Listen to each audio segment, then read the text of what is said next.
Hello everyone, welcome to TaskLighter live sessions for TOEFL speaking. I'll be your instructor for today. My name is Rachel and I have scored 120 in the TOEFL test. I have also coached several students to get the highest scores, and without further ado, let's go directly to our live sessions.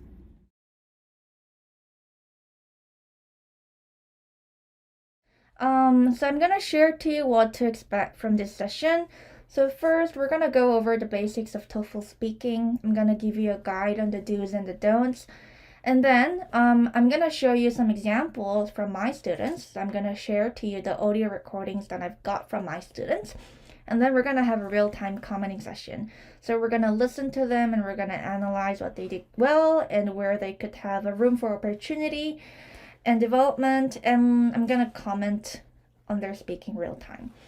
And I'm gonna share tips in between the 4 parts, so please stay tuned. And I'm gonna also share some feedbacks. So we have a Q&A session at the end of this live session, so if you have questions in between, it'll be nice if you can keep a memo on the questions and then ask at the end of the session. Okay, so the first is the speaking evaluation criteria. So there are 3 main parts where you have to consider in developing your speaking. And the first one is delivery. So the delivery means pronunciation, filler words, and time management. So pronunciation, you don't have to have a perfect pronunciation, but at least it should be understandable. And for the filler words, a lot of people have ums and ahs in between their speaking, and that is very disturbing. So it is best if you don't have filler words in between your speaking part. So sometimes I see students who always starts their speaking with an or a, and well, that is not advisable. And the last one is time management. So sometimes I see my students who have too much time left, or sometimes they get cut off because they have poor time management. And well, your scores would be deducted if you don't keep your time. And the second one is language use. So by language use, it means grammar and vocabulary.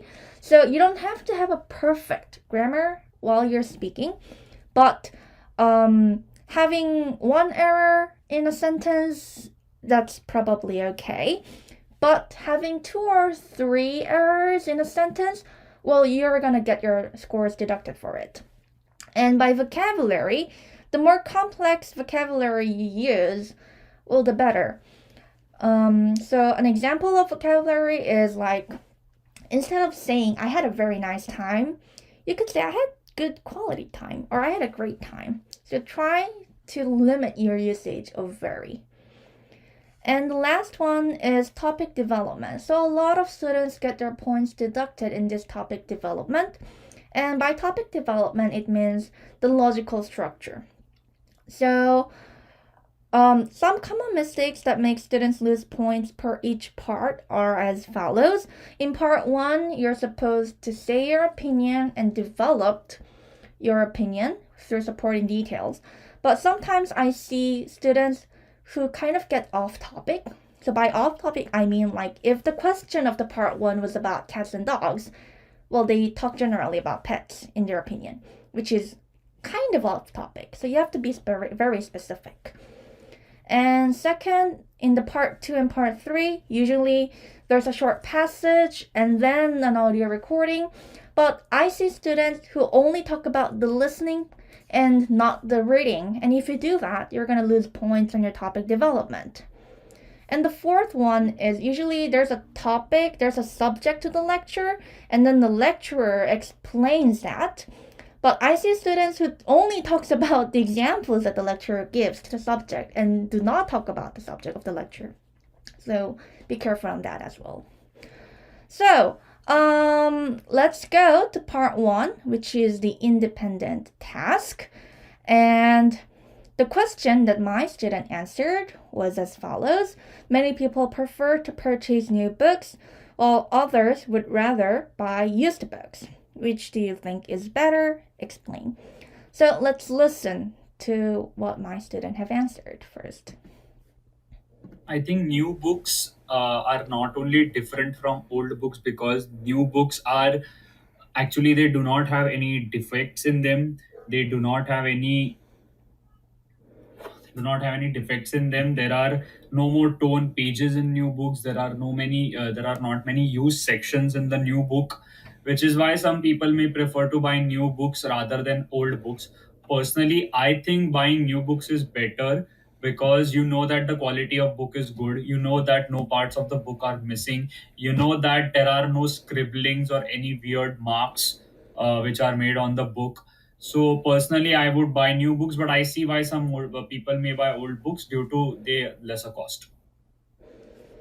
Okay, so we listened to the response, and overall, he had an opinion, had a clear point, and he did give some supporting details. But I got the feeling that it was not organized, and by the end of the recording, you could see that he does not have enough time. And this is what I meant by time management. So you know that this person is hastily ending his speaking. So if this is the case, probably you'll lose points. So I scripted what my student has said, and I'm gonna give him a live feedback. So for your guidance, this is how I comment. So the thesis is underline, topic, sentence, bold. So you can refer to this while I comment on him. So let's look at the first part. I think new books are not only different from old books because new books are actually, they do not have any defects in them. Okay, so what he did firstly is that we are unaware of his points. So now it's very confusing because I want to know if he prefers new books or used books, but he talks directly, said it's not that different. So I don't know what he means, and this is very confusing. So it's best if you go directly to the point. And they do not have any, no, not any defects, and then there are no. So you have some filler words, which is very disturbing.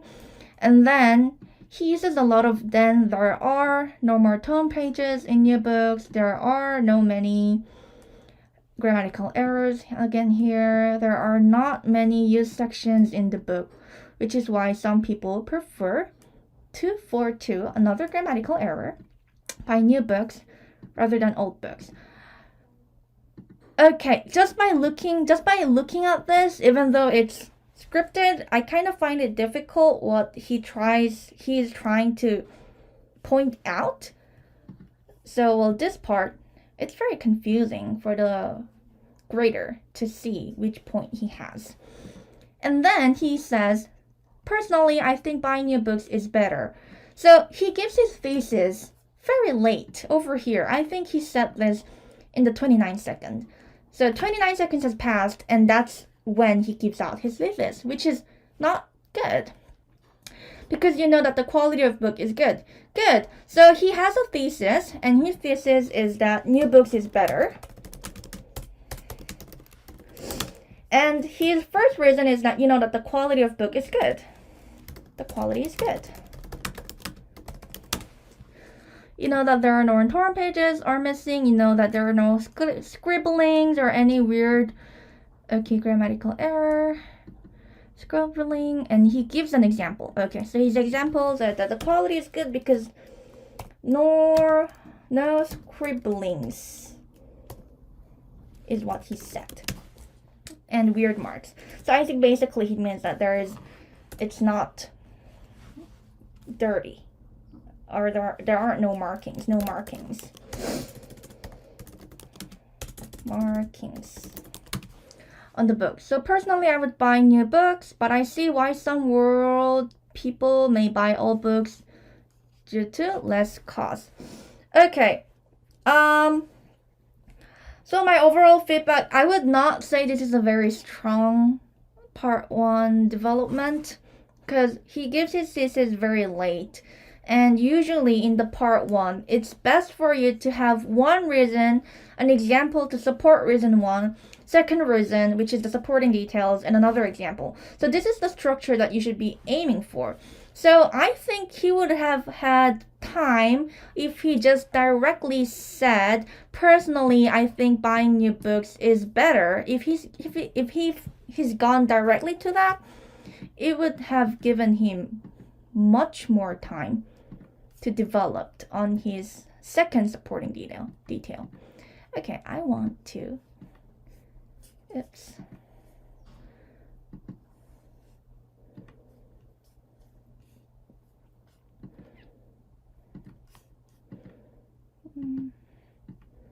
Okay.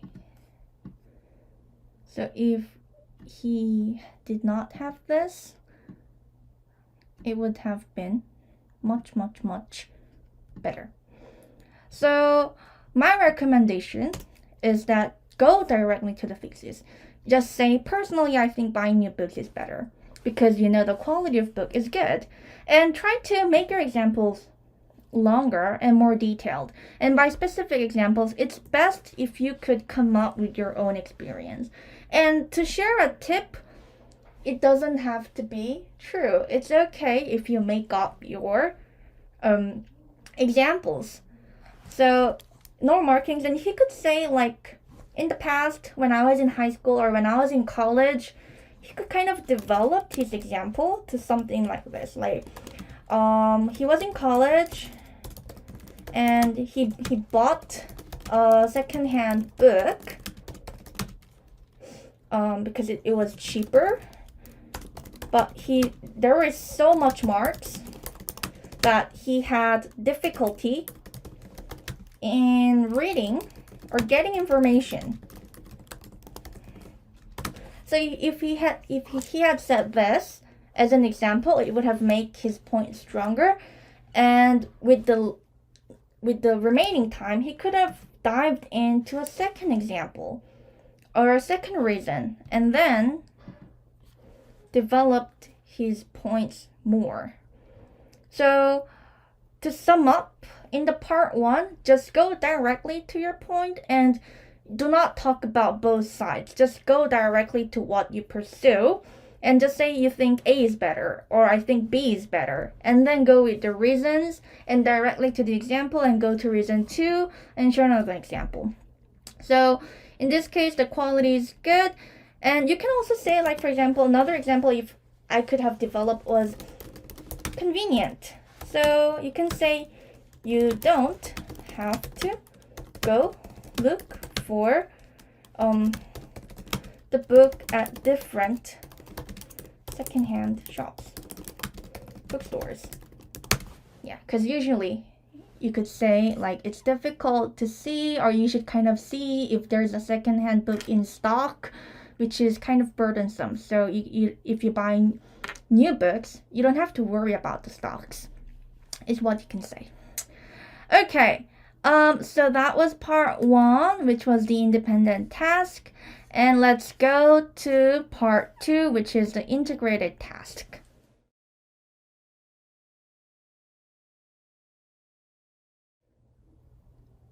Okay, so let us listen to the student response.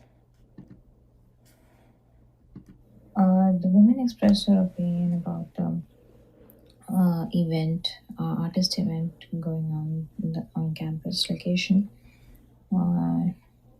She is supposed to go there with a friend who's displaying a vase made by her, and she's pretty positive about the local event on campus because the local people will be there since it's not expensive, and there will be more people, local artists who can display their arts and socialize at the same time. Even though the gym will be closed for 1 week, so that it won't be a problem. Okay, so we listened to the student, and well, my question to you guys, did you understand what the announcement was about and what the two people was talking about, or what the woman's opinion was? Well, so this is the point of part 2. So part 2, you're supposed to read a reading passage, and then you're supposed to listen to a conversation where the two students talk and share their opinions about the article that you've read. And it's a summary. You're supposed to give a summary, which means that even if the listeners do not know what the article, or have not seen the article or listened to the audio of the two students having a conversation, they should be able to understand what the topic was about because you're giving a summary. So this is my note taking of the reading and the listening of the part 2. So the first, and this is how I recommend you guys to take the note taking while taking the exam. So I recommend my students to take this structure when they're note taking. So let's look at the reading. So the reading wasn't about an announcement, a campus announcement, and the change was that they're gonna change the main gymnasium to a student art exhibition for a week. And the reason, one, for this change is that it will be a good experience for students to show their skills, their art skills. And the reason, two, for this change is that it'll give students a chance to socialize with the local community artist. So it'll give students who are willing to take the path as an artist to socialize with the local artist. And it was this listening. In the listening, the woman supports this event. And there are two reasons why she supports the event. And the first is she thinks it's interesting. It's interesting to see what students make. And she also mentions in the listening that her roommate is going to showcase a vase, which she thinks is good. So if the artworks, if the other workers in the art exhibition is like her roommates, then it'll be good, is what she says. And in the second reason of why she supports this is that the locals will come because it's just $1. The event will be just $1. And it will kind of give good value for people interested in art, or it'll kind of be a good value to the new artist. So now I have this summarized, and this is, if you have a good note taking, part 2 will be very easy for you to explain. So understanding what the content was about, let's try to give my students some feedbacks. So the woman expresses your opinion. So I think she had an error. She had a error over here, wording error. About event artist, event going on campus location. Okay, so this is the point where I talked about filler words and stuttering, and you'll lose points on your pronunciation because it's not understandable or it's not clear. And I think so. The woman expresses, and it kind of doesn't show whether the woman supports or is against. So my recommendation is that it would have been better. What was the woman's opinion? And well, the woman's opinion was that it's good. So instead of saying this, she could have just, instead of saying this,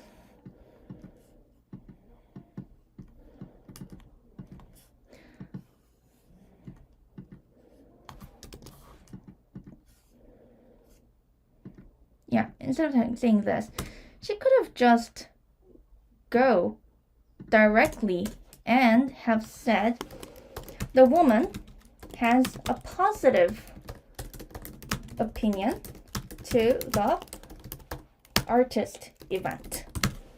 But now what she did wrong, or what she could have done better, was that she only talks about the listening and it does not mention what the reading, because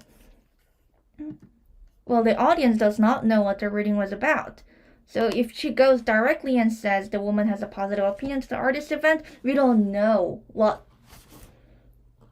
artist event that is. So you could just go and say the reading or the announcement, the school announces that the main gymnasium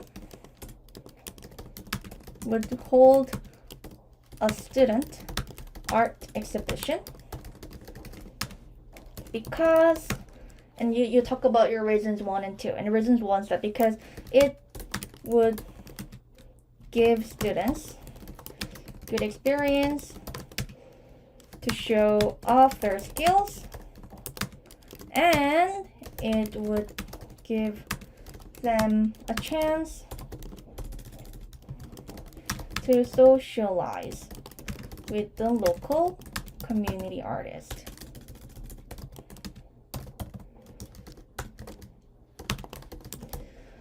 So here, you should talk about your reading. And I think I mentioned this in the first part. A lot of students does the mistake of not talking about your reading. So if you don't talk about the reading, you'll lose points in your topic development. And then you go directly. The woman has a positive opinion to the artist event. And okay, let's continue. Well, she is supposed to go there with a friend who is just playing a laws made by her. Okay, so this is what I meant by pronunciation error. So if you have a pronunciation error, it's very difficult for the grader to see what she meant. So this is a pronunciation error. So, and then she's supposed to go there with a friend. And well, the listening did not mention of her going there with a friend. It just mentioned that her friend is going to showcase it. So this is another error. This is a topic development error over here. This is a topic development error. And she is pretty positive about the local event of the campus. So now she shares her opinion very late over here. So go directly. Again, recommendation. Say go directly and tell what the speaker holds, like which opinion the speaker holds. Because the local people will be there, yeah, and this was her reason. Since it's not expensive and there were more people, local artists took and displayed their arts to socialize at the same time. So, well, she did talk about some of the details of the listening, but she did not really mention, or she was not good at organizing her thoughts over here. So a guide to help resolve this is to keep a layout. And the layout should be in this structure. The main points of the reading, the reasons from the reading, and the first reason of the opinion of the woman, and the second reason of the opinion of the woman. And try to use transition words because it's very difficult to keep the graders or the listeners in track of where the person is talking or developing her speaking. So if I were her, this is how I would have organized. So the main point is the school announces that the main gymnasium will hold the student art exhibition. So hold student art exhibition at the gymnasium. And the reason 1 was that it would be good for students to showcase their skills. And then the second one was that it can kind of make students socialize with local community artists. And this is where you would use your transition. The woman holds a positive attitude towards the change for 2 reasons. So if you give a transition here, it would make it so much easier for the listeners to keep on track, and it would make your speaking a bit more smoother. So keep in mind that transitions are very important. And then her first reason was that it's interesting to see what students make. It's interesting to see what students make. And the details would be her roommate made vase, which is good. So if quality same, it will be good. And the second reason is that the local people will come because it's cheap. It was just $1. And it would give people some quality time. And it'll be good value for people. For people interested in art. Yes. So you don't have to write down everything like before the actual speaking because you only have 30 seconds to prepare. But what I recommend is that to keep this structure while you're note taking, and it will be much more easier to kind of organize your thoughts. So if you have this layout structure in your mind, and if you've done your note taking according to this layout structure, you'll have much easier time to explain your thoughts. So let me give you an example. So the school announces that the main gymnasium would hold a student art exhibition because it would give students good experience for them to showcase their skills and to socialize with the local art community artist. The woman holds a positive attitude towards the change for 2 reasons. And first, she claims that it's interesting to see what students made. She says that her roommate is going to showcase the vase, which she made, and she thought it was really good. So if the quality of the other students would be the same, it's going to be good. And the second reason she holds is that the local people will come because it's just cheap and it's just $1.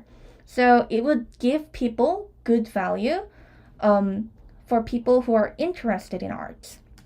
So these are the 2 reasons why the woman has a positive attitude towards the change. So this is how you can organize your thoughts. So let's go to the third task. So the third task, there's another reading session about a lecture, and the lecturer gives 2 examples about the topic in the reading section.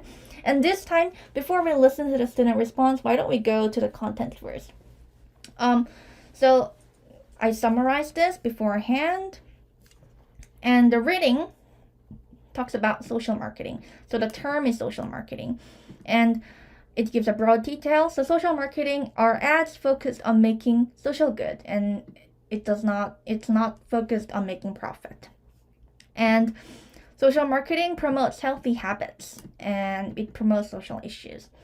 And the listening talks about the 2 examples of social marketing. First, it talks about a case in Malaysia where plastic bags were dangerous, where they tried to limit the use of plastic bags because it's dangerous, because turtles eat plastic because it looks like jellyfish. So what the Malaysian team did was that they printed an image on the plastic bag that hurts turtle so that people would avoid using plastic bags. And that printed image of a turtle being hurt was the social marketing campaign. And the second example was in South Africa, where the South African team wanted people to donate food. That was their goal. So they had a social campaign of having an image of needy children with their hands out at the supermarket, just in the bins near the exit. So the people could just donate food directly in the bins at the supermarket. So that was the overall content of the reading and listening. And with this in mind, let's listen to the response of my student. Social marketing is a way of advertising in which social issues are raised. This is mainly for social good. For example, the professor cites 2 examples to explain social marketing. One was of disposable plastic bags, where it was shown that the bags were harming sea animals, for example, jellyfish and turtles. The plastic bags were shown as it was choking the turtle and killing them. Other example was of a charity from South Africa. The charity was based on feeding poor by showing the kids and the kids in the shopper cart and how people are feeding them. So how easy it's to feed poor people. Okay, so how did you find her response? Let's see. Social marketing is a way of advertising in which social issues are raised. Good. So she talks about the reading passage directly, which is good. So this is how you want to do it. Talk about the reading's main point first, and it doesn't have to be really detailed. Well, if it's detailed, it's good, but just talking about the topic and what it is enough. So you can just say social marketing, yeah. So she talks about social marketing and in which social issues are raised. Well, it would have been better if she kind of detailed out on this. So it would have been better if you detailed out on this. Yep. So if I were her, I would have said is a way of advertising where it is focused on making awareness on social issues and healthy habits. Just this is good, but if you can, it will be nice if you also talked about how it's non-profit. You can say it is more focused on making the social good than making profit. Okay, yeah, and she also mentions that this is mainly for feel socially good. Okay, good. And then she goes directly to transition. For example, the professor besides two examples. Okay, I think this is a pronunciation error over here. Sorry, here. So this is a pronunciation error. You can see over here. Two examples to explain social marketing. Good. So she has a really good transition, which is very easy for people and the listeners to get track of where she is at. So, and then she talks about the detail. Yeah, healthy habits. She said it's for the social good. And let's look at her example. So, for example, one was disposable plastic bags. Good. Oh wait, yeah, and she had a filler word. But this type of filler words, well, not advisable, but still okay. It was shown that bags were harming sea animals. For example, jellyfish and turtles. So I think she listened to the keywords of the example, but she didn't really catch the main points. Because what sea animal was it? It was turtles. So it would have been better. Plastic bags were harming turtles. And, well, it was not harming jellyfish. It mentioned jellyfish only because the lecturer said turtles ate plastics, thinking it was jellyfish. So she got the details wrong. And if you get the details wrong, well, you lose points in your topic development. And the plastic bags were shown as it was shocking and total and killing them. Okay, from this part, I kind of lost her because I didn't understand what she was saying. So usually we tend to be very confused if we don't know what we're talking or we don't know what we're explaining. And well, if you don't have a layout or if you don't have a general structure of what you're going to explain, your mind keeps thinking of what to say next while you're talking. So, which is not good. That's why I kind of always emphasize to my students to keep a structure like this. So, well, her example one, she talked about sea animals, which was jellyfish, but this is wrong. So, the sea animals were turtles. So the campaign was that, well, the bags shown were as it's shocking and totally killing them. Well, she got it partially correct, but the plastic bags had a picture of turtles being harmed to increase awareness of the use of the dangers on the use of plastic bags. Yeah, much clearer if she had said that. Well, the next one, other examples was of a charity from South Africa. Well, you know why her speaking sounds so much better than the others is because she uses transition words. So always remember to use transition words on your speaking. And using transition words is also very helpful to you because transition words are used as kind of like markers for you as well when you speak to kind of keep yourself in track. The charity was based on breeding poor by showing the kids on the shop and the kids in the shopping cart. Okay, and I kind of feel like she is kind of lost here. She gets the main point, but she lost the details of it. The charity was based on breeding poor, showing the kids in the shop and the kids in the shopping cart and how people are feeding them. So how it's easy to feed people. So let's organize what she said. The charity was promoting, or it was about encouraging people to donate food to the needy. So it showed needy kids putting out their hands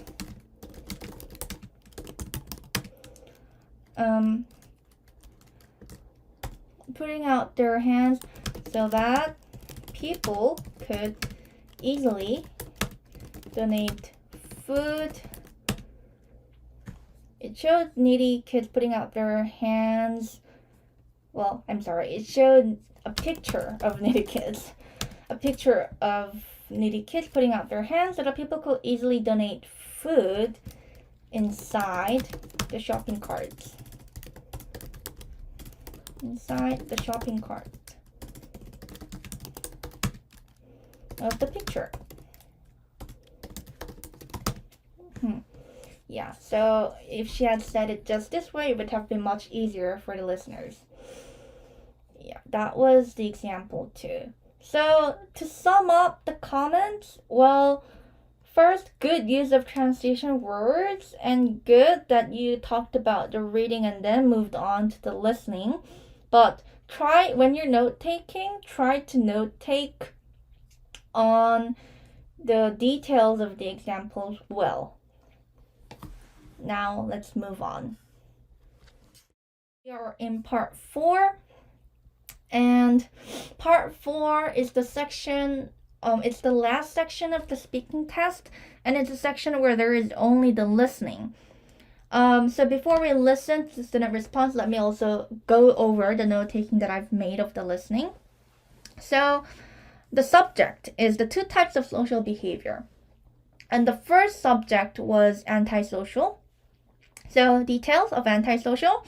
It's a social behavior where they harm others due to lack of consideration, but antisocial does not always mean criminal behavior. It has a very wide range from being rude and impolite. But it's difficult to define an act as antisocial, and the professor gives an example on why it's difficult, because he says that playing loud music in the neighborhood could be considered antisocial to some people, but to the others it could just be considered as having a good time. That's why it's very difficult to define an act as antisocial. And the second example of a social behavior was prosocial. So the professor gives a lesser explanation on prosocial, but it says that it's the opposite of antisocial. It benefits society, like sharing, and it's less controversial. That's why it's studied less. But the main question of this type of social behavior is that why do people act in this way? And an example that he made was that why do people feel happier spending a night volunteering at the soup kitchen than having a good time with the neighbor? So now that was the whole summary of the listening, and now let's listen to the student response. The lecturer is talking about the study of human behaviors and talking about the social behavior and separated into two categories. First, pre-social behavior, which is to behave in a very good way, like to be generous or kind with people or to do things for the benefit of society. And the other type is the anti-social behavior, and it is the exact opposite, like to do things that harm the society. But the anti-social behavior is the one who got the researchers' interest, since you can't judge it and it differs from one to another. Like for example, some people may consider if someone play music loudly as an anti-behavior, but other may consider it as joy and having fun. Okay. So this person also did a good job. Now let us see his script. The lecturer is talking about the study of human behaviors and talking about the social behavior and all separated into two categories. Okay, good. So he has a really good introduction and he talks about the subject before he dives into the examples. So this would not make him lose points in his topic development. So he has a really good start. And he uses transition words. Great. So first, three social behavior, which okay, so he does has a little bit of pronunciation error over here. Which is to behave in a very good way, to be generous or kind with people, or to do things for the benefit of society. Well, it's good that he mentioned the first part, like the pro-social, but he did not talk about the specific wording, which is pro-social. Or maybe this was pro-social, but he mispronounced it. So, and my comment here was that it would have been better if you gave the example one, which was this one. And so my recommendation, so he talks about the subject well, which is good. He talks about the subject well. Yeah, but in the example one, he talks about pro-social, but I would say he lacks details on it. Well, let's read the other parts first. And the other type is the antisocial behavior, and it's the exact opposite, trying to do things that harm society. Okay, good. But the antisocial behavior is the one that researchers interest, since you can judge it, and it's the first. Well, he has another pronunciation error over here. This is a pronunciation error. But he does well, giving the example. Like for example, some people may consider having playing music loudly as anti-behaviors. Okay, good. So he does mention the example well. So, well, he did a great job. This person did a great job talking about the subject, and then he has transition words, and he talks about the two parts. But one thing he would have done to make his speaking better in the part 4 is that he could have explained pro-social better. So if he had done this, well, I think he would have got a perfect score in the part 4. He would have gotten a 4/4. Okay, so this is a good example, and this is what you should be aiming for when you're taking the part 4 of the test.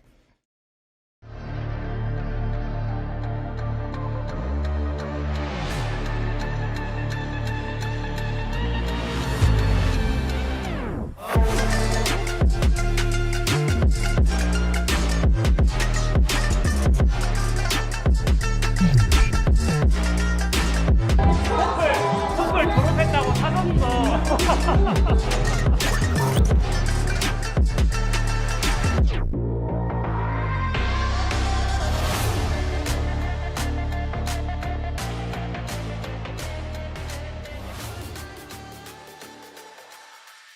Hi guys, my name is Seung-ak. I'm from Seoul, South Korea. I am a DJ and I DJed in Seoul from 2017.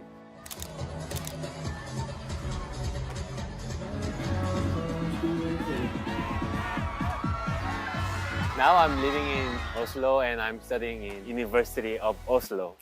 My English skill is not perfect even now, but my English skill is now better than the past. I felt my English skill is very improved. Yeah, I really want to say thank you to Test Glider because you provide a lot of questions to practice and you provide very similar environment with actual TOEFL test. So it was really helpful for me and I used a lot your system. And I want to say to people who are struggling with TOEFL, you should use Test Glider because without Test Glider, I had to find some teacher who can feedback and who can modify with my writing and essay. But it was hard because if I want to hire the teacher, it's really expensive in Korea, more than Test Glider. So when I study with Test Glider, they provide many feedback for me. So it was really helpful for me. Yeah, and now I'm feeling very proud of myself achieving my goals in Oslo and the TOEFL grade. And I feel now I can do anything after TOEFL test because I applied TOEFL test 3 times and whenever I applied I felt sometimes depressed and when I failed, but finally I achieved my goal and yes, it made me feel like very proud myself. Yes. In my case, I applied TOEFL test 3 times. My goal was get to 83 points, but the first test I got 72 and second chance 79 and finally I got 83. Yeah, I achieved my goal and I really am sure, 100% sure you can do it like me. Yeah, I was not good at English, but now, yeah, you can do it. I met many Norwegian DJ friends in here, so I will keep in touch with them. And I really want to invite them to Korea one time. And one of them, he promised to come to Seoul to perform DJ. And I will meet him and I will support him. Thanks to Test Glider one more time to keep in touch with me. And thanks to you, I really experienced many precious things and I will keep challenge myself and adventure many things. Yeah, so please cheer for me, guys. Thank you.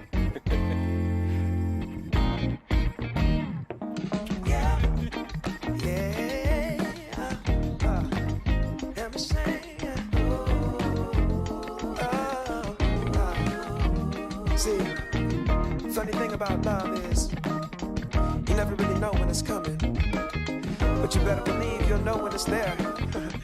True story.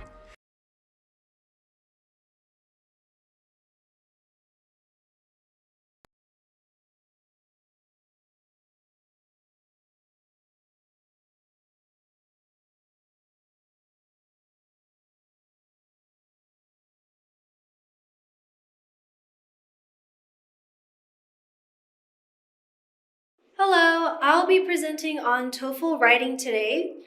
My name is Jennifer. I graduated from Harvard University and I've been teaching TOEFL for about 2 years now. And so let's just go in and begin our live session for today. Okay, so welcome to today's live session for TOEFL writing, and let's just get right into it. So the first essay you will be writing, which is task 1, will always be integrated writing. So for integrated writing, there are 2 things that you will be presented: the reading passage and the lecture. So the reading passage, you will have 3 minutes to read it, and you should always be taking notes. And the lecture will be played after the reading passage, and it will be played only 1 time. Okay. So the reading passage is always set up in this way. Paragraph 1 will introduce the main topic and the author's opinion. Paragraph 2 will introduce the author's example or a theory or a suggestion or a proposal, and the author will give details as to why they believe in their theory or their example. Paragraph 3 is the same. The author will give a second example, and paragraph 4, the author will give a third example. Now, the lecture will always be on the same topic as the main topic from paragraph 1 of the reading passage, but the lecture's opinion will always be the opposite of the author's opinion. And in paragraph 1, the lecturer won't restate the topic, but the lecturer will present their opinion, and the opinion will be the opposite of the author's opinion. So paragraph 2 of the lecturer is going to give their counter argument as to why they believe the author is incorrect, and they will give details to support why they are correct. And paragraph 3, same, the lecturer will give a second counter argument and details, and paragraph 4, a third counter argument and some details. So, on to the next slide. You have some goals and key points. Your first goal is you should be writing a 4-paragraph essay that summarizes the reading's 3 opinions and theories and the lecturer's 3 opposing views and criticisms. You should not be writing a conclusion. Some students write a conclusion, and if your conclusion is absolutely perfect grammar, perfect spelling, it's not going to hurt your score. But most students are not going to be able to have the time to write a perfect conclusion, and their English skill may not be good enough to write a conclusion that is perfect in terms of grammar and spelling. So just don't write one, right? Okay, if you don't have a conclusion, you're not going to lose any points here. So I suggest not writing a conclusion to save yourself some time. So we have some reminders here for you. The first thing you should know going into the test is that it's not a good idea to use multiple words to say author and lecturer throughout your essay because it gets confusing. So what you should do is choose one word to say author and stick with it throughout your entire essay, and choose one word for lecturer and use that word to say lecturer throughout your essay. So here you can see that author, you can call them the writer. Some people like to say reading passage, that's fine. Or for the lecturer, you can call them the professor, you can call them the speaker, or you can call them the narrator. So now let's look at some key points. We've already mentioned this. The reading and the lecture both discuss the same topic. The reading mentions 3 opinions or 3 theories about the topic, and the lecture will mention 3 opposite opinions or 3 criticisms of the theories. Now for note-taking. For both the passage and the lecture, you should be taking notes, and it's very easy to organize your notes if you use a chart note-taking method. So here I've written out for you how you should organize it, and we'll look at a visual in the next slide. But basically, at the top of the chart, you should have your main topic of both the reading and the lecture, and any examples or detailed information that's given to you about that topic, you can also write there at the top of the chart. And on the left side of the chart, you should be sectioning it into 3 parts, and you will write each of the author's 3 opinions on the left side. And on the right side, you should be writing the lecturer's 3 opposite opinions. Now, when you're taking notes, especially on the lecture, because you only get to hear it once and you don't want to miss any important details, when you're taking notes, try to never write in full sentences and always use abbreviations or shorthand. So for example, you should never write the word because you just need to write BC. And you should be able to know that that would mean because.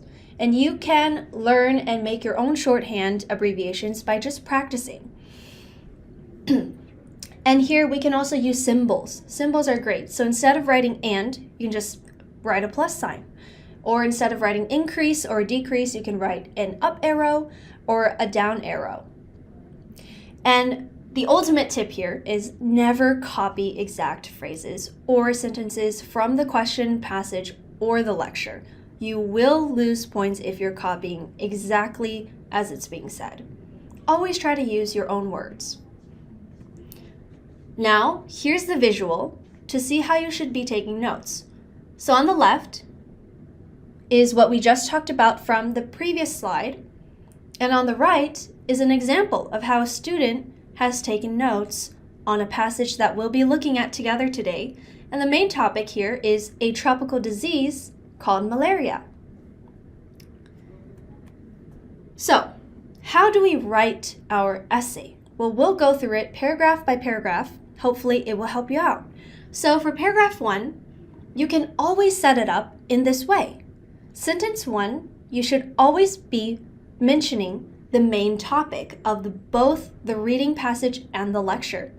So here you can see, if the author is presenting an opinion, we can set it up in this way. Both the reading passage and the lecture discuss, and then you say the topic. And then sentence 2, you say the author's opinion. The author believes that, and then you write their opinion. And then sentence 3, you want to say that the lecturer disagrees with the author or opposes the author. So here I've written, however, the lecturer opposes the author's opinion for 3 reasons. Now make sure that you always have a transition phrase that contrasts the author and the lecturer in sentence 3 if you're going to write 3 sentences. And if we look at another setup, which is 2 sentences, which is great if the author is presenting theories or strategies, you can see that sentence 1 is exactly the same. And sentence 2, we can actually say the author proposes 3 theories that, and then you would mention their theories briefly. And all you would say about the lecturer is, but the lecturer criticizes these theories. And you can change that up, and we'll look at some different wording for your vocabulary and your transition phrases in a few slides. So here's an example of that passage that I was just talking about malaria. So let's read this reading passage, paragraph 1, together. Humans have been battling the tropical disease malaria since at least the late 4th century BC. This debilitating and deadly disease is actually a parasite which reproduces in humans and is spread through the saliva of mosquitoes when they suck blood from humans. While there is no cure for malaria, there are 3 main strategies that we hope will lead to the eradication of this disease, which kills nearly 500,000 people around the world each year. Now, in green you can see that I've highlighted the main topic in the first sentence, tropical disease malaria. And you can also see in green in lines 2 and 3 that there are some details about this disease. It's a deadly disease that is a parasite, and it reproduces in humans.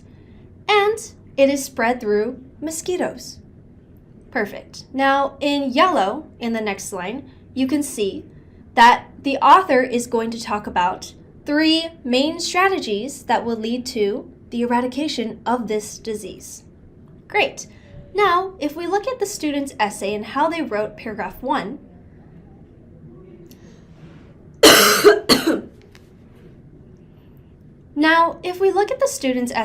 see how they wrote paragraph 1, we can see that in sentence 1, they exactly write what I've shown you on the previous slide, which is both the reading and the lecture discuss, and then they mention the topic and the details about the topic.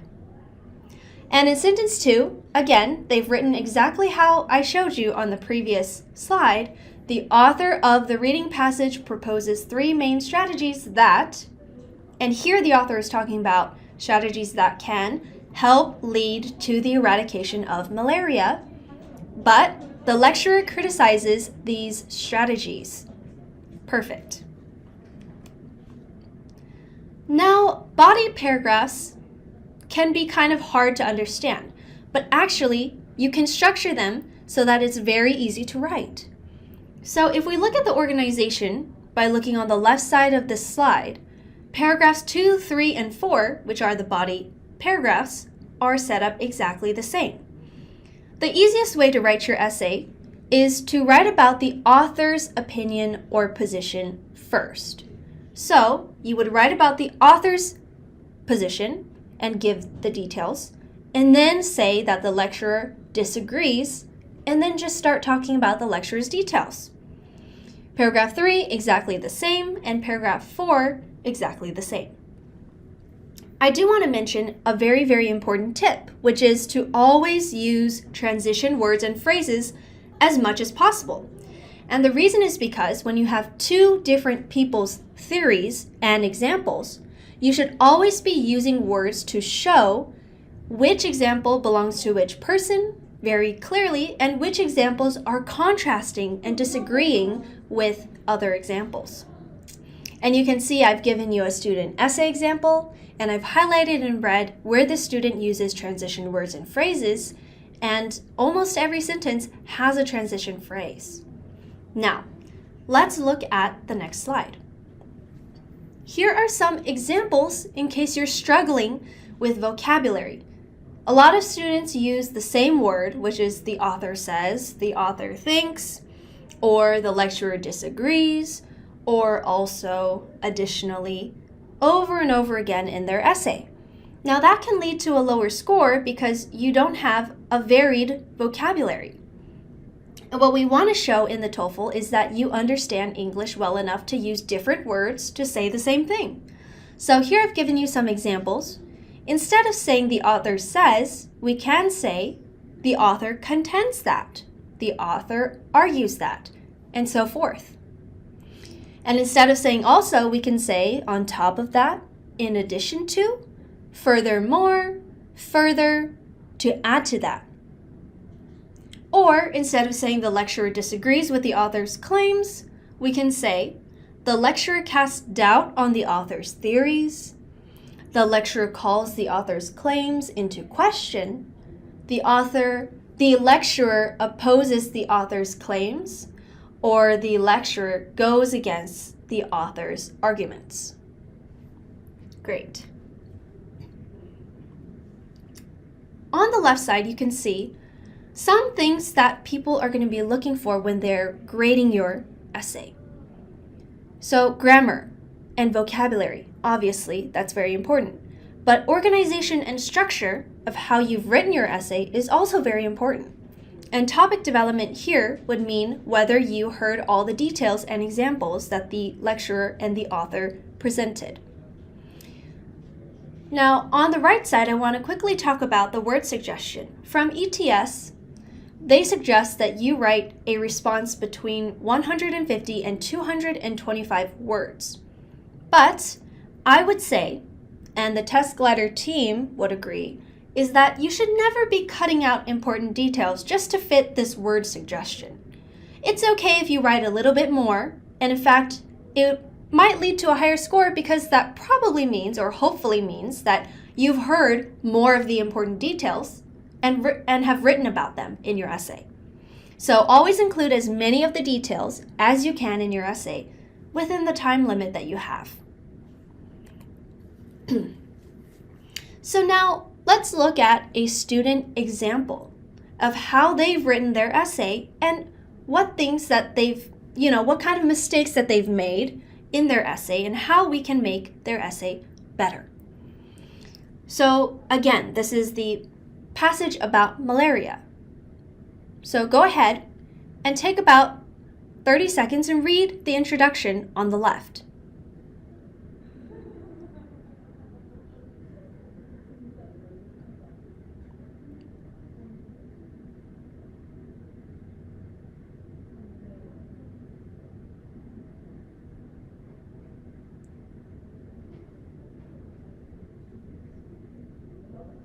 Now, if we look at the student's essay on the right, their introduction starts with, the lecturer objects to the facts mentioned in the reading passage made about the strategies that result in the eradication of malaria.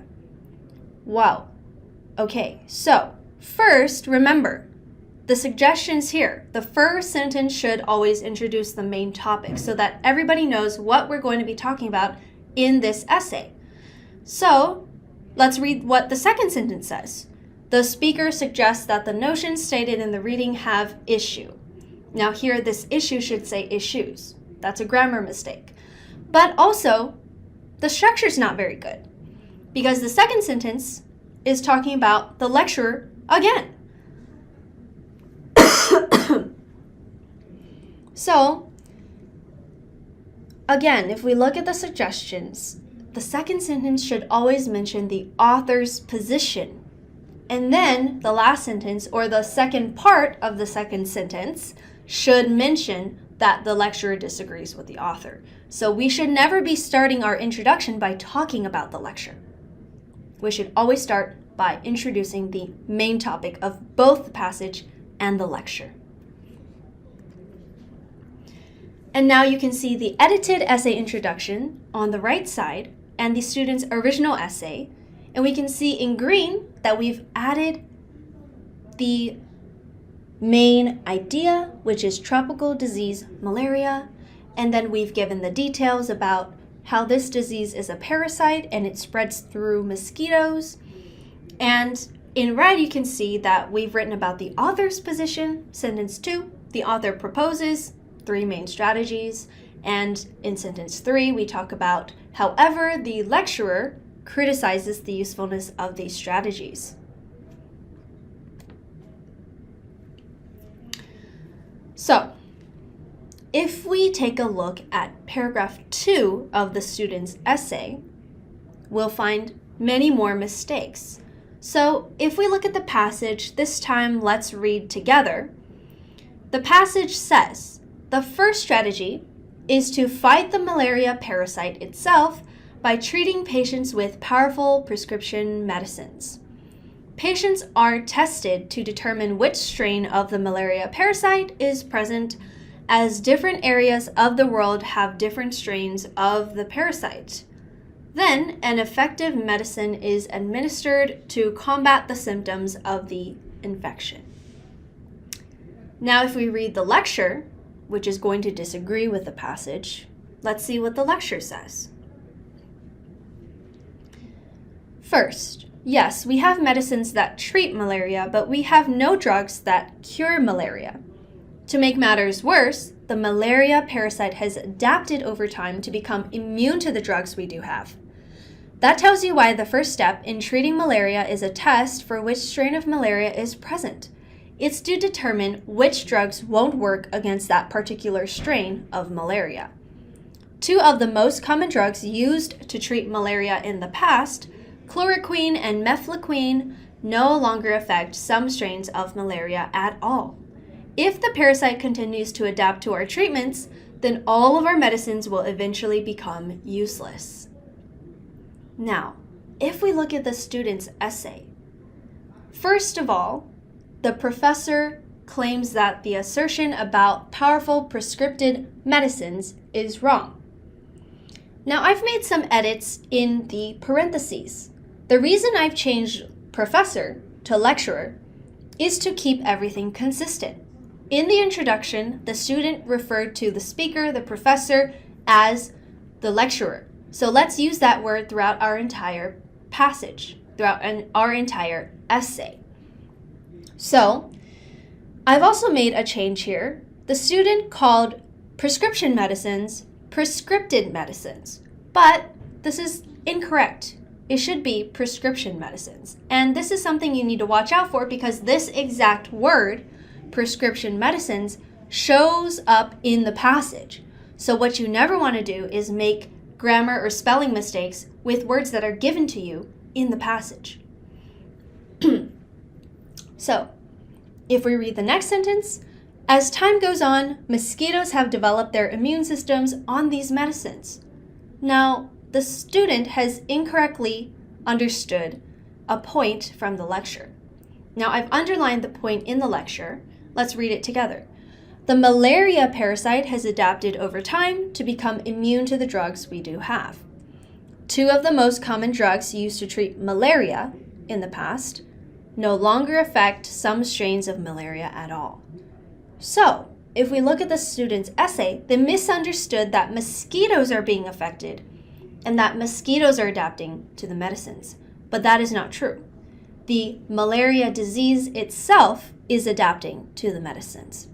So what we should have here, if you look at the parentheses that I've written in there for you, the parasite has adapted to the medicines. So, the next sentence. For instance, 2 common drugs no longer have an effect on mosquitoes which deliver malaria. Of course, this point is again wrong. The student has misunderstood. But let's actually look at the grammar mistake here. Mosquitoes which deliver malaria. When we talk about health or diseases, we don't say a disease is delivered. We say mosquitoes, something or somebody carries the disease. So here instead we should say mosquitoes which carry malaria. Okay? Next sentence. He expects that at some point all of the medicines will become useless. This strongly contradicts the writer's facts that using medicine is a good way to treat people with malaria. Again, you can see I've edited writer's facts and changed it to author's opinions because first, again, in the introduction, the student mentioned that the author has opinions and strategies. So we want to keep that consistent and we should write author here instead of writer. And instead of saying facts, we should always say opinions because the writer and the lecturer are only presenting their opinion, which are not facts.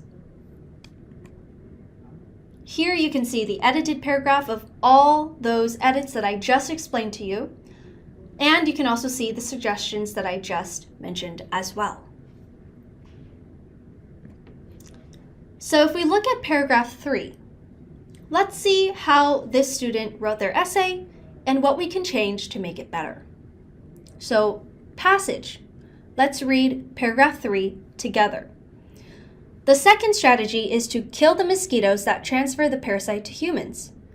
Killing the adult mosquitoes using chemical sprays is a common option, but the larvae of the mosquitoes can also be killed where they develop in pools of warm, still water.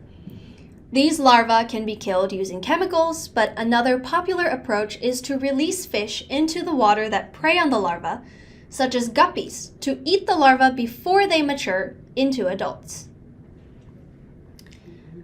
Now let's look at the lecture, paragraph 3, which will always oppose the points presented in the passage. The lecture reads, second, killing mosquitoes directly with chemicals isn't a great idea. Spraying chemicals is easy, but the sheer number of mosquitoes, coupled with the fact that the adults can fly, means that reaching enough mosquitoes with a spray to eliminate them completely is just very unlikely.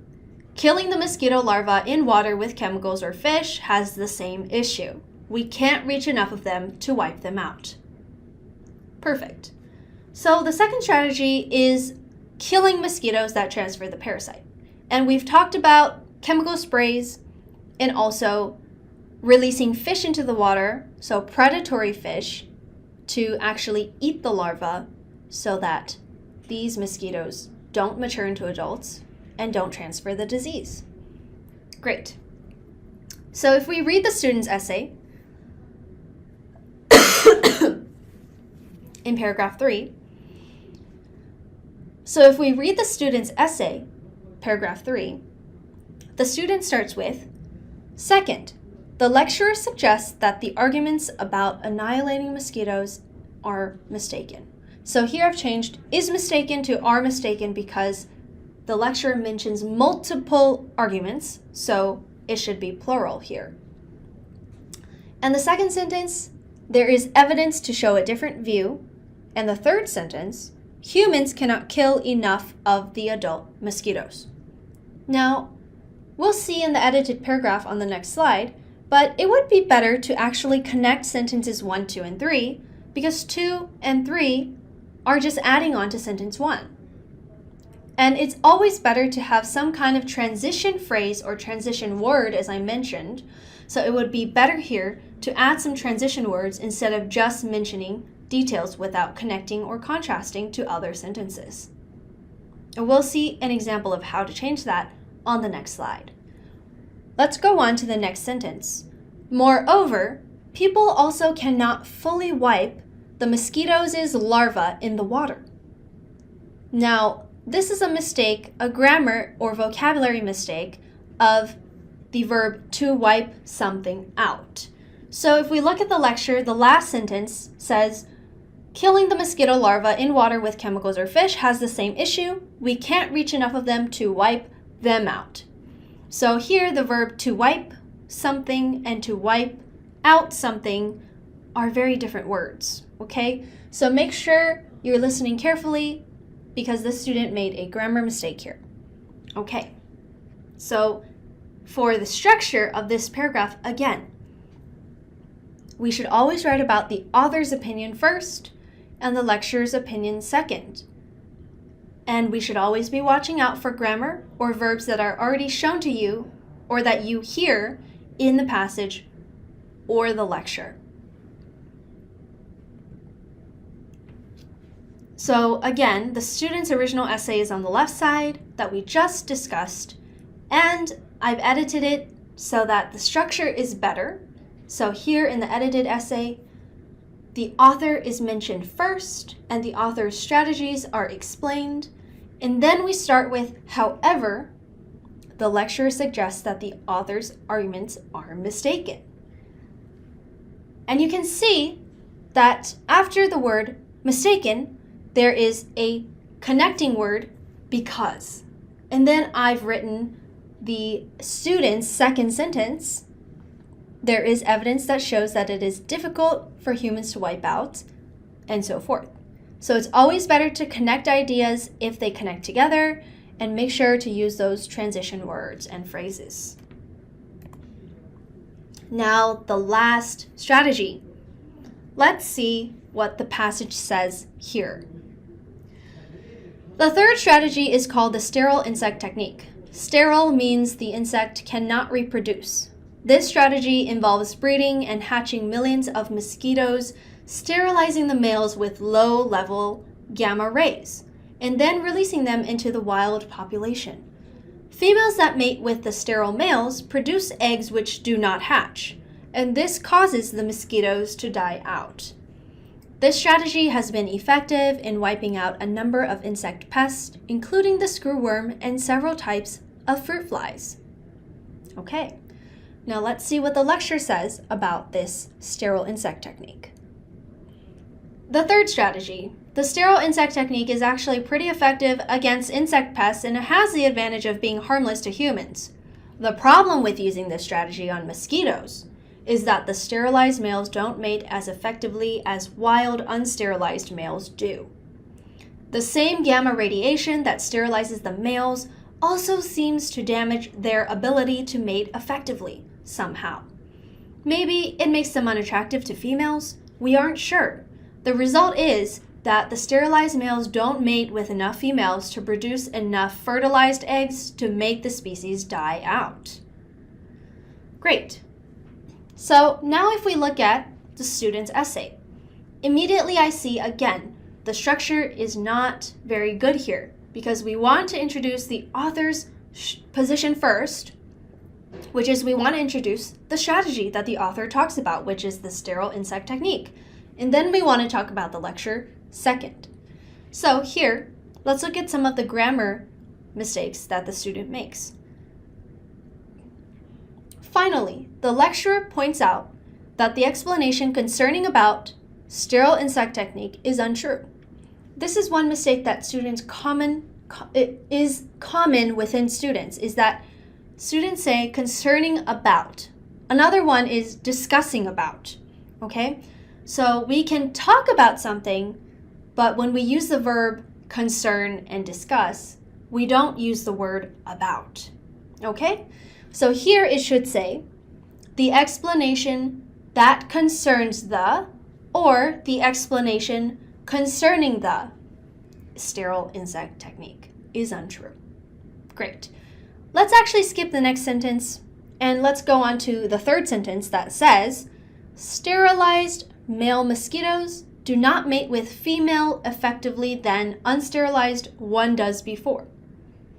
I understand what the student is trying to say here, but there are a few grammar mistakes in this sentence.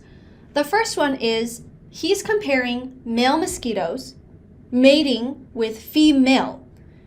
Okay, multiple mosquitoes that are male have to mate with multiple mosquitoes that are female. So here it should say females or female mosquitoes. And instead of saying than unsterilized one does before, what we can just say, which is much more grammatically correct, is as effectively as the unsterilized ones do. Okay, so let's go to the sentence starting with the word therefore. Therefore, female do not having mating process with them. Now, what the student is trying to say is that females don't mate with these sterilized males because, as the lecturer said, they may find them to be unattractive. Well, it is not grammatically correct the way the student has currently written their sentence. So what we should say here is that females do not mate with them. So when we talk about animals that mate, we don't say having a mating process, we don't say to have a mating process, we just use the verb to mate with someone. Okay? And again, we've just discussed the student's essay, and on the right side, I've edited it so that the author's position is introduced first, and the lecturer's disagreement with the author's position is second. Now, let's look at another student's example really quickly about the same exact passage about malaria. But this student has much more of a better understanding of the TOEFL exam, and they have a bit of a higher English skill. So, let's see what they've done in their introduction and paragraph 2 here. I'm not going to read it, but if we can just notice the good points about their introduction, is that they start with introducing the main idea. And they mention the 3 strategies that are mentioned. So they're mentioning the author first. Okay? And then they talk about how the lecturer disagrees in the last part of the introduction, which is good. Now let's look at a grammar mistake here. So starting with the second sentence that starts with while the text.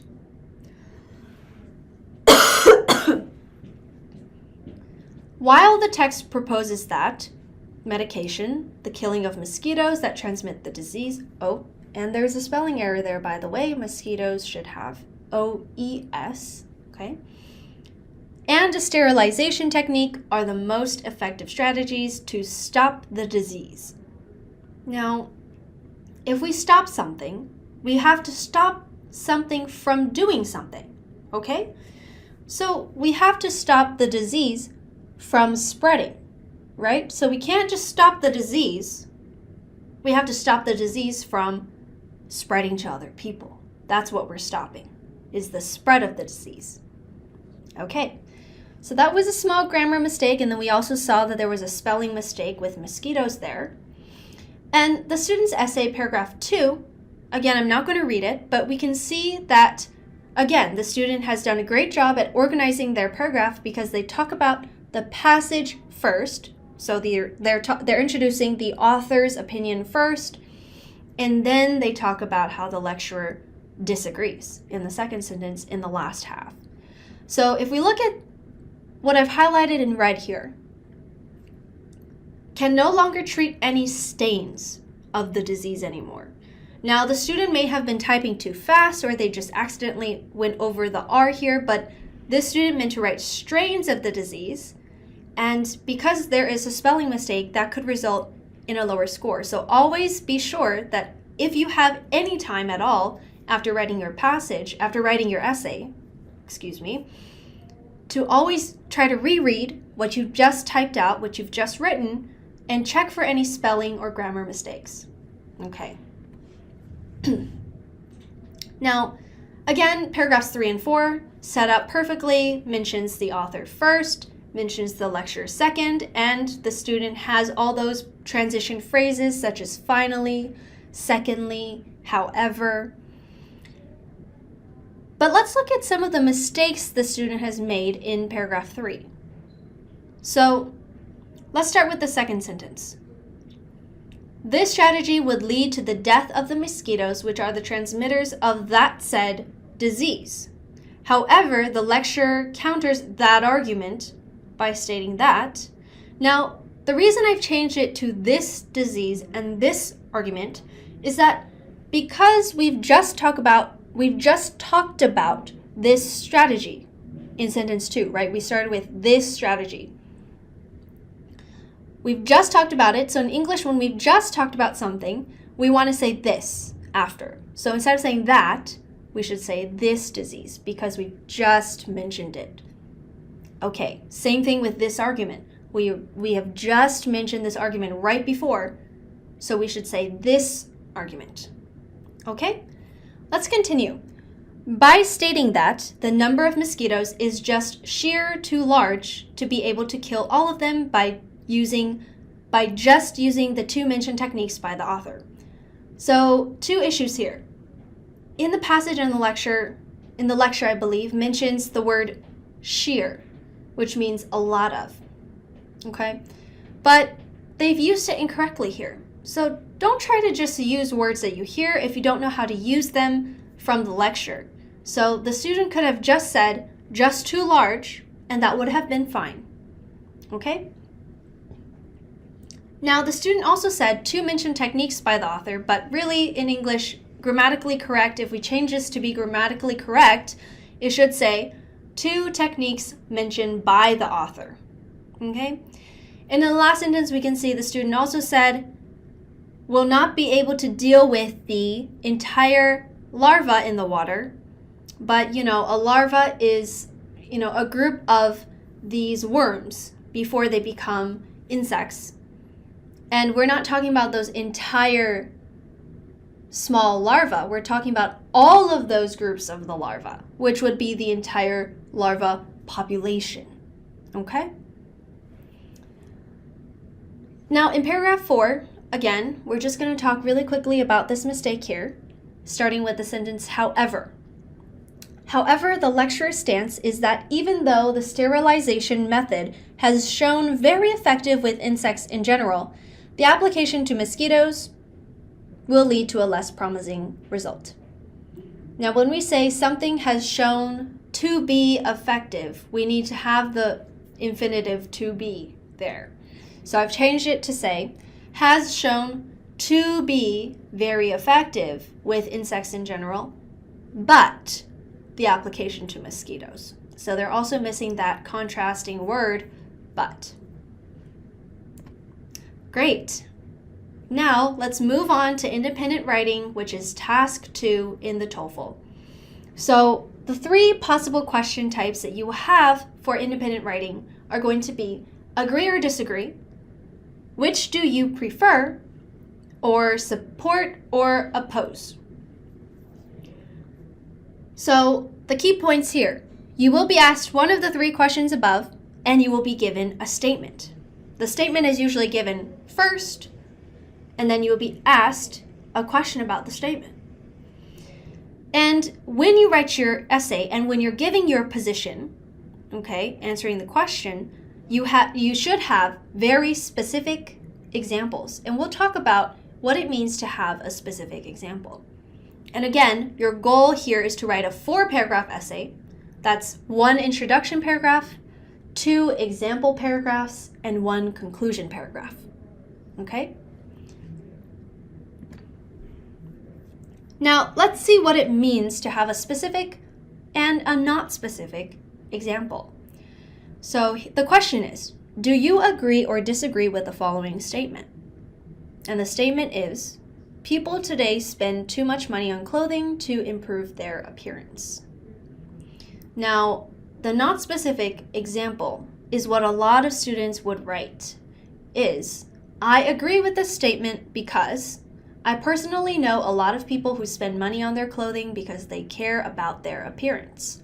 My friend spends a lot of money buying shirts and shoes because he only cares about how he looks. The student usually thinks that by saying shirts and shoes and by saying caring about how he looks, that's being specific because they're not saying the words clothing and they're not saying the words appearance.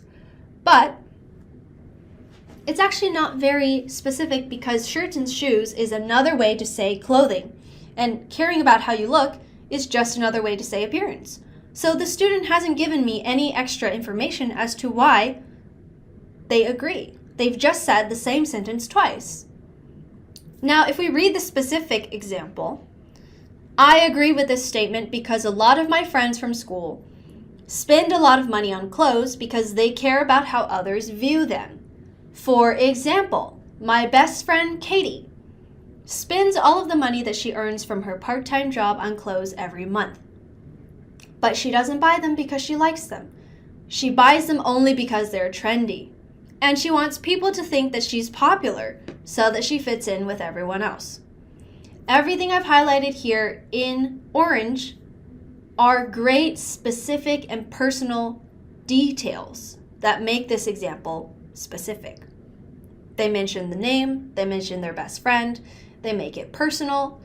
They talk about how this friend has a job and that this friend is spending all of the money that they earn from their job. And they give reasons as to why this friend is buying their clothes, saying that she buys them only because they're trendy, which has to do with appearance. She wants people to think she's popular, which again has to do with appearance. And she wants to fit in, which again is a detail that's very specific, describing why this person cares about their appearance. Great. So, the introduction has, again, a very, very structured organization. 3 sentences. You should have a hook, which is an opening sentence that introduces the main topic. You should have an opinion sentence, which is your position on the statement. And you should have a thesis statement, which is, as I've shown you here in sentence 3, you can say it in 2 ways every time. There are 2 reasons why I believe this statement to be true, and I will explore them in further detail in this essay. Or in this essay, comma, I will explore 2 reasons why I believe this statement to be true. Now, going back to the hook and the opinion sentence, it's very, very easy to write actually. The hook, what you can just say is the viewpoint that you actually don't agree with, that some people may agree with. So for example, some argue that people these days don't spend that much money on extraneous things, such as clothing. But the student's opinion actually is that they agree. So, in the second sentence, they will now disagree with their hook and say, however, I agree with the statement that. Okay? So your hook can always just be the opposite side of your actual position, and then you can start with however, and then give your position in sentence 2. Great. So now let's look at the grammar tip at the very bottom. We've just talked about it a few slides ago, but when we use the verb discuss, we don't want to say discuss about. That's grammatically incorrect. We want to say I will discuss. Okay.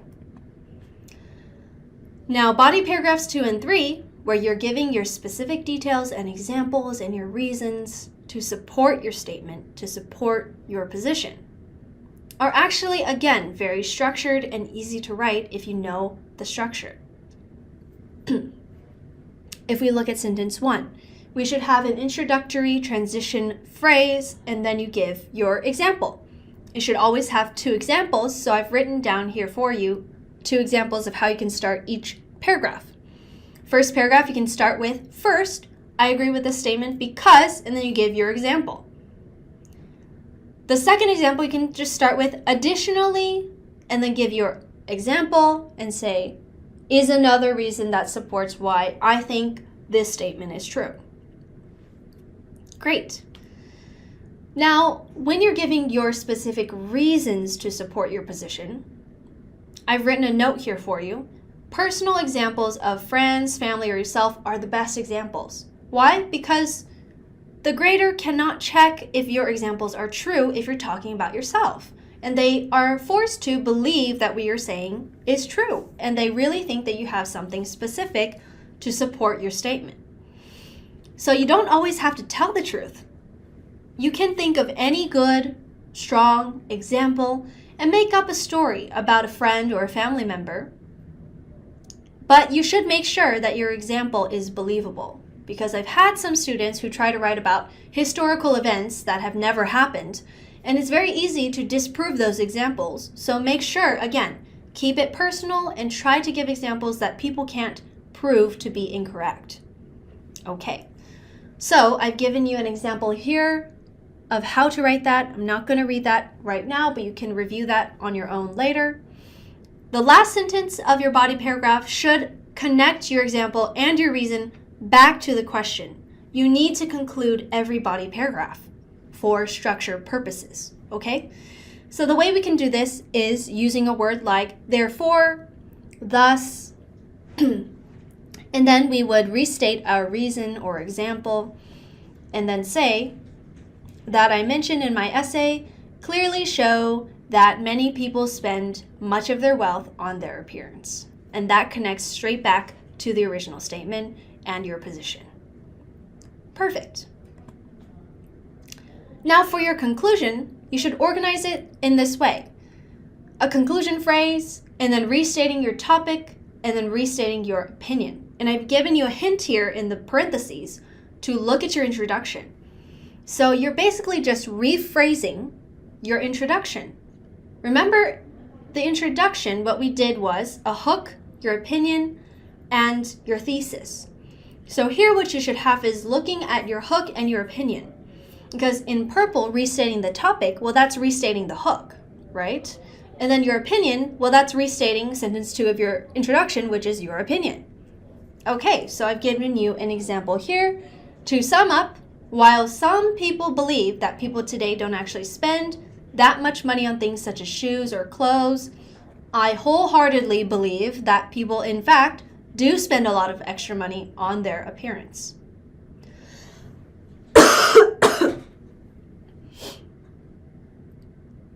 So now let's look at sentence 2 and onwards. You're going to restate your example and connect back to the question.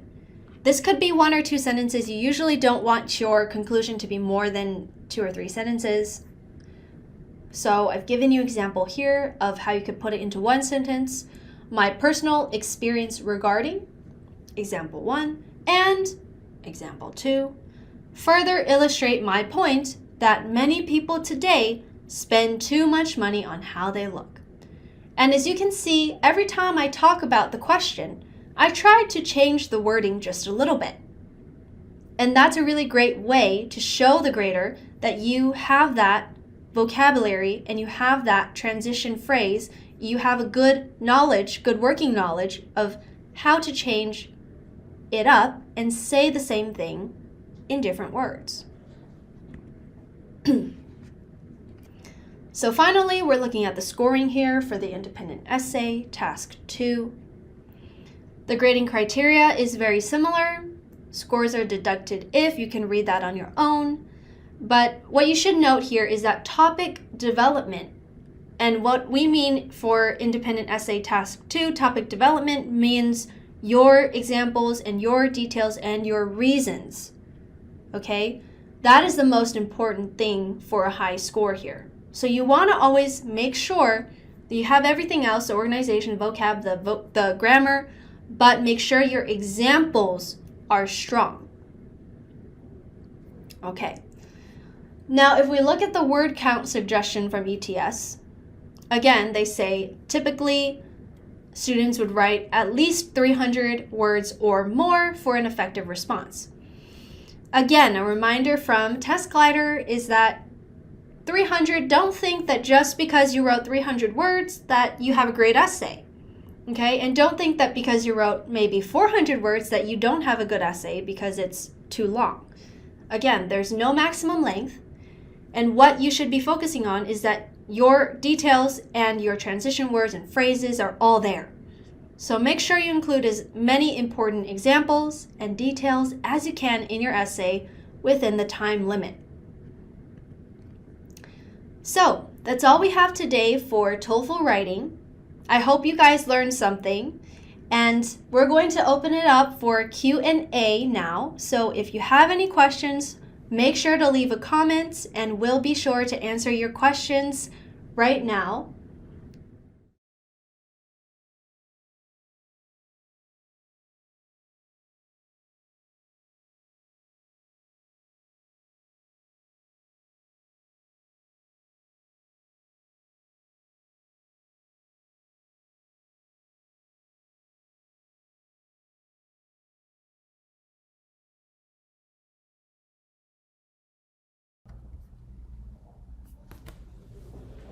Okay, hello everyone. We're back with the Q&A session, and this is Rachel.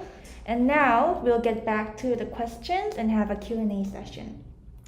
So first, I received a question from Jung Ju, and I'm sorry if I'm mispronouncing your name. And she asked, what if I should evaluate my speaking records on my own because I don't have someone give me feedbacks? How do I know if I'm doing well? Well, if you don't have someone to give you feedbacks, the best way to practice is to record by your own and to listen your recordings. And another recommendation is that I recommend you to try using TestGlider. So before getting a subscription plan, you could try out our service for free. And the free plans includes one full test with the actual testing environment of the ETS TOEFL, and one section test for each sections of the TOEFL, which are the reading, listening, speaking, writing, and pop quizzes for each sections of the TOEFL test as well. So you can try to use that, and those tests gives you feedbacks and some recommendations on the layout. So try that out. Okay. And next, I received a question from Hadassah, and she asked, how can I improve my speaking score? I am required to get 26, but I got 23. I need help with listening too. Well, for the speaking test, it's very important that you're talking fluently with lesser pauses.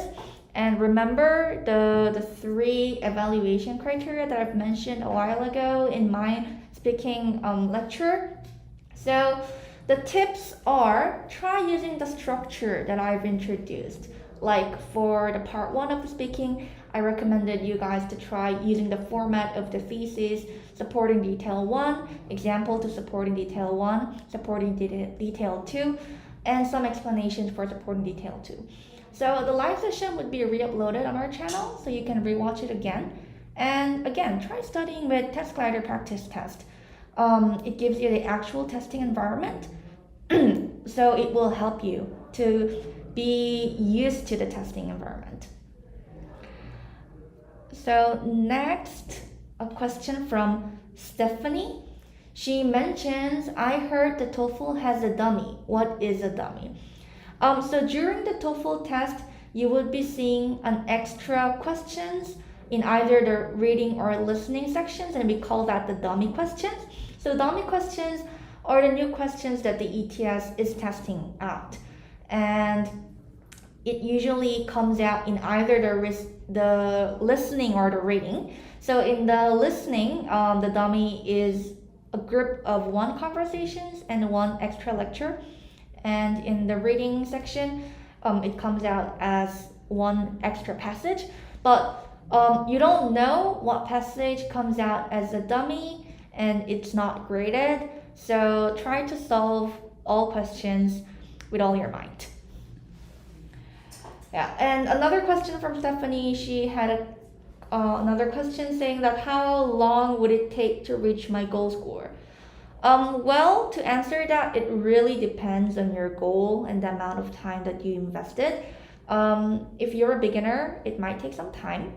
But if you've already scored like 80 or 90, and you're trying to reach higher, on average of TestGlider users at that score point improved by 12.4 points on the average in a month. So try to use TestGlider to practice and to see whether you have whether you can improve in each part of the test. And the next question is from a username called 형제커플, and he asked, is TOEFL speaking more difficult than IELTS speaking? Well, there is no clear difference in difficulty. It depends on which type is more convenient for you. So the TOEFL and the IELTS speaking sections are very different in format and the type of question asked. So some people find it easier to talk to the computer instead of a real person because they may get nervous in front of the interview setting. So for these people, I think TOEFL would be a better choice. But if you don't feel as comfortable talking to a computer, then IELTS may be more convenient for you. So also in the TOEFL setting, you have to listen to some scripts and read some short passages. So if reading and listening are your stronger points, well, TOEFL might be better for you. Whereas in IELTS speaking, it's a very open-ended interview. So if your stronger points are in speaking, I recommend you to take the IELTS speaking. So you can choose whichever you're more comfortable with. And to find out which is a better choice for you, try to test each part in TestGlider. We recently released our IELTS speaking session, and it's for free. So you could try testing out some questions for both TOEFL and IELTS on TestGlider for free to see which one is a better choice for you. Next, we have a question from Piran Happy. I'm not sure if I'm pronouncing your name right. I'm sorry if I didn't pronounce it right. So she asked, what other transition words should I use on TOEFL? Well, for this, I kind of recommend the one that you are the most comfortable with is the better choice. And if you're wondering which transition words you should use, try to look at the different transition words on Google and see which one is the best fit for you. Because in speaking session, you should be comfortable using that word. And a question from Caroline: how should I study speaking session to get 90 plus total? Could you give me some tips to get good scores in TOEFL? So for the speaking section, well, the key points are to pay attention on your fluency, which means that you have lesser pauses, and on your topic development, which are the logic of your overall structure, and time management. So, well, my tips, which I share to my students on how to study them, is to solve and always review your answers. Well, a lot of people don't review on their speaking sections, but you should do a review. So get your speaking scripted. I usually record and get my speaking scripted, and then it gives you a better understanding of what you said, or it gives you a better understanding of where you could have said it better or develop your topic better. And then try to get feedbacks. So, well, it's difficult to get feedbacks if you're not enrolled in tutoring, but well, TestGlider kind of could solve your this type of problems. So TestGlider services offers speaking questions and gets your recordings and your recording scripted through the STT technology. And you can also see a lot of references on the good model answers on the same questions that you solved. You can get feedbacks and you can get recommendation layouts. So if you're studying alone, well, TestGlider might be a good choice for you to get some references on how to improve your scores. And practice makes perfect. So yeah, I recommend you to try out TestGlider. And next, Hadassah gave me a question. How do I improve my listening and speaking section? Well, I think I've said a lot about speaking section, so to give you some advice about the listening section, personally, I think that the listening section is an area where quantity matters. So it means that you should solve a lot so that you would be used to that listening environment. So it's very important for you to be used to the testing environment because listening a lot and being used to the testing environment gives you an understanding of where the questions would come out, or what types of questions would come out from this type of sections of the listening. So yeah, try to solve a lot of questions, and always have a review sessions of your answers. Yeah. So these are some of the questions that I chose that I received during the speaking session.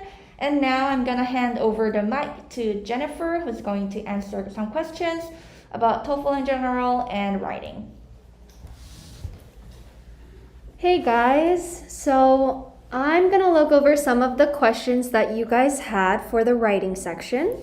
So the first question I'm going to answer for the writing section is one from Caroline. She asked, what should I do if I don't know words in the lecture?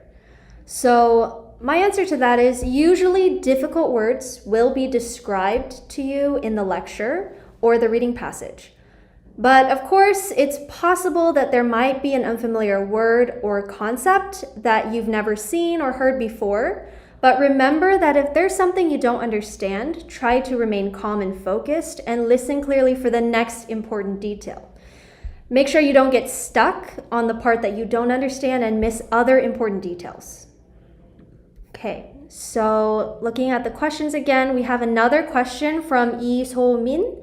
And they asked, can I skip the first writing question and start the second writing question? Come back to the first question again during the writing section. Unfortunately, you can't choose to start the writing section by writing the independent essay first. The writing section will always begin with the integrated essay because there is a reading passage and a lecture audio that is going to be played for all of the students at the same time. However, it is a time test, so some students may finish task 1 quicker than others, which is the integrated essay. So students will be moving on to the next section, which is writing task 2, the independent essay, at different times. Okay, so I also got a few students asking me a question about note-taking. So how many pages do I get for note-taking, and do I need to bring my own paper? The answer to that question is you should not bring your own paper, because it will not be allowed to be brought into the testing center to be used on your exam. They will provide you with one scrap paper to take notes on when you get to the testing center and into your exam. Also, if you take the at-home edition, you can use a whiteboard or a transparent sheet and a marker. But I suggest that you check the official ETS website for more accurate information on that, especially as it's getting updated through the pandemic.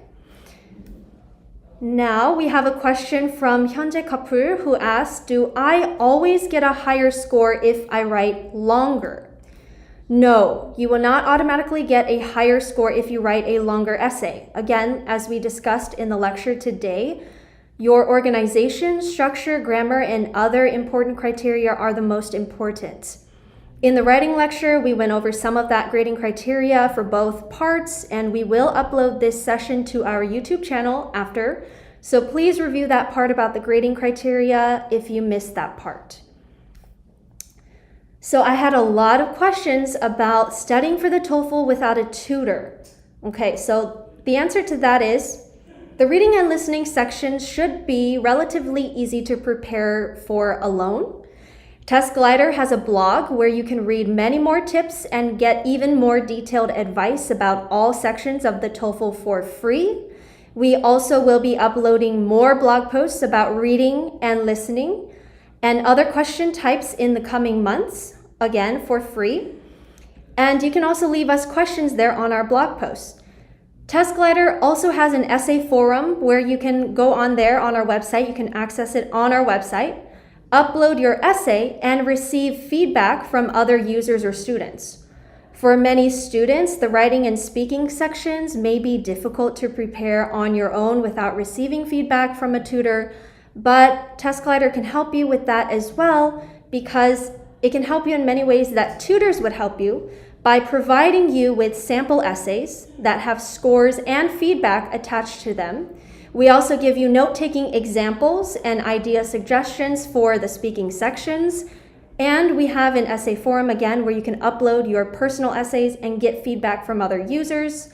We have several students who actively use the forum, so you can expect someone to respond and give you feedback. And we also have some Test Glider people on that forum as well, checking and seeing if any students need help.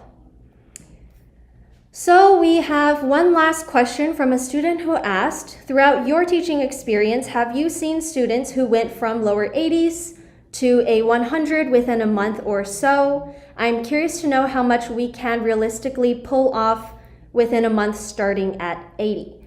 So first, we've collected a lot of data. We've collected data from over 550,000 users on TestGlider. And in 1 month, those students improved their TOEFL scores by over 12.4 points on average.